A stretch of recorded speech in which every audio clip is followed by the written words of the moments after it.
যে ঘরের মধ্যে চারটি জিনিস থাকবে সেখানে আল্লাহর রহমত আসবে না, সেই সংসারের মধ্যে বরকত হবে না, সেই সংসারের পেরেশানি দূর হবে না, সেই সংসারের হতাশা দূর হবে না, সেই সংসারের মধ্যে সর্বদাই অভাব অনটন লেগেই থাকবে, সেই সংসারের মানুষগুলো সর্বদাই হতাশার মধ্যে থাকবে। তাই আজকে আমরা জেনে নেব সেই চারটি জিনিস কি, যে চারটি জিনিস থাকলে সংসারের মধ্যে বরকত হবে না। যদি আমাদের ঘরের মধ্যে থাকে, আমরা এই যন্ত্রগুলো, এই জিনিসগুলো, এই বস্তুগুলো আমরা সরিয়ে ফেলব। এক নম্বর হলো, আমরা অনেকেই মহব্বতের খাতিরে কখনো পীর মাশায়েখদের ছবি ঘরের মধ্যে টানিয়ে রাখি, অথবা আমাদের কলিজার টুকরা মা বাবার ছবি আমরা টানিয়ে রাখি, সন্তানের ছবি আমরা টানিয়ে রাখি, বিভিন্ন জীবজন্তুর ছবি আমরা টানিয়ে রাখি। আমাদের ঘরের মধ্যে, শোকেজের মধ্যে, আলমারির মধ্যে আমরা এই জিনিসগুলো রেখে থাকি, ছবি লটকায়ে রাখি। যে ঘরের মধ্যে বিভিন্ন প্রাণীর ছবি থাকবে, মানুষের ছবি থাকবে, এই ছবি থাকার কারণে আল্লাহর রহমতের ফেরেশতা এই ঘরের মধ্যে আসবে না। আর যে ঘরের মধ্যে আল্লাহর রহমতের ফেরেশতা আসবে না, সে ঘরের মধ্যে থেকে কখনো অভাব অনটন দূর হবে না, সেই সংসারের মধ্যে বরকত হবে না, সর্বদাই পেরেশানিতে তারা থাকবে, সর্বদাই তারা হতাশার মধ্যে থাকবে। তাই আমরা যারা ঘরের মধ্যে ছবি রেখেছি, মা বাবার ছবি হোক, সন্তানের ছবি হোক, পীর মাশায়েখদের ছবি হোক, যে কোনো ব্যক্তির ছবি হোক না কেন, আমরা আজকে থেকে এই ছবিকে সরিয়ে ফেলব। তা না হলে আল্লাহর রহমত আসবে না। আল্লাহর রহমত না আসলে এই ঘরের মধ্যে, সংসারের মধ্যে বরকত হবে না। অনেকেই বলেন, আমি নিজে অনেক টাকা ইনকাম করি, আমার সন্তান ইনকাম করে। অনেক মা বোনেরা অভিযোগ করেন, আমার স্বামী প্রবাসে রয়েছে, সন্তান প্রবাসে রয়েছে, সন্তানরা অনেক বড় চাকরি করেন, অনেক টাকার বেতনের চাকরি করেন, তা সত্ত্বেও আমরা সংসারের মধ্যে কোনো ধরনের বরকত পাই না। আপনার সংসারের মধ্যে কিভাবে বরকত আসবে?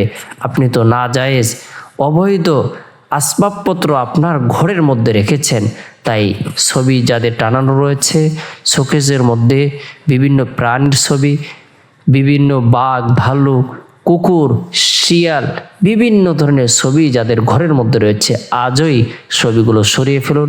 2 নম্বর হলো, যে ঘরের মধ্যে বাদ্যযন্ত্র থাকবে, গিটার, এহালা, একতারা, দুতারা, হারমোনিয়াম, বাঁশি, বিভিন্ন ধরনের যান্ত্রিক কিছু বাদ্যযন্ত্র রয়েছে, যে ঘরের মধ্যে এই যন্ত্রগুলো থাকবে, সে ঘরের মধ্যে আল্লাহর রহমত আসবে না, আল্লাহ তাআলার গজব সেখানে নাজিল হবে। আল্লাহর রহমত না আসলে সে ঘরের মধ্যে, সে সংসারের মধ্যে কোনো দিন বরকত হবে না। তাই আজই এই জিনিসগুলো সরিয়ে ফেলুন। অনেক যুবকদেরকে দেখা যায়, তারা বিভিন্ন ধরনের গান বাজনায় আসক্ত হয়ে ঘরের মধ্যে গিটার এনে অবস্থান করান, গিটার এনে রেখে দেন, অথচ এটা সবচেয়ে জঘন্যতম একটি গুনাহের কাজ। এই গুনাহের কাজ যে ঘরের মধ্যে হবে, যে সংসারের মধ্যে হবে, সে ঘরের মধ্যে আল্লাহ তাআলা বরকত দান করবেন না। তাই এগুলো সরিয়ে ফেলুন। 3 নম্বর হলো, অনেক মা বোনদের শিশু বাচ্চা রয়েছে, ছোট বাচ্চা রয়েছে, তারা বিছানার মধ্যে পেশাব পায়খানা করে থাকেন, বিভিন্ন জায়গায় পেশাব পায়খানা করে থাকেন। অনেক মা বোনেরা অলসতা করে সেই ভিজানো বিছানাপত্র বা ছোট বাচ্চাদের যে কাপড়গুলো রয়েছে, পেশাব পায়খানার কাপড়গুলো, তারা অলসতা করে ধুইতে দেরি করেন। নাপাক দুর্গন্ধ রুমের মধ্যে ছড়িয়ে পড়ে, আর এই দুর্গন্ধময় পরিবেশের মধ্যে ফেরেশতা আসে না। তাই এই দুর্গন্ধময় পরিবেশ দূর করতে হবে। এরপরে 4 নম্বর যে আমরা কাজটি করে থাকি, সেটি হলো, আমরা আমাদের ঘরের মধ্যে যদি ঘন্টা, হিন্দুদের যে ঘন্টা রয়েছে সেটাই যদি রাখি, তাহলে আমাদের এই ঘরের মধ্যে, সংসারের মধ্যে কখনো বরকত হবে না।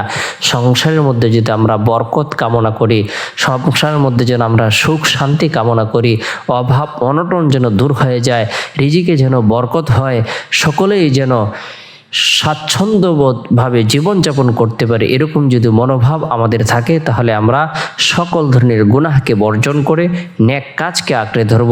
আল্লাহ তাআলা সুখময়, শান্তিময়, সফলতার জীবন দান করবেন, পেরেশানি মুক্ত জীবন দান করবেন, অভাব মুক্ত জীবন দান করবেন।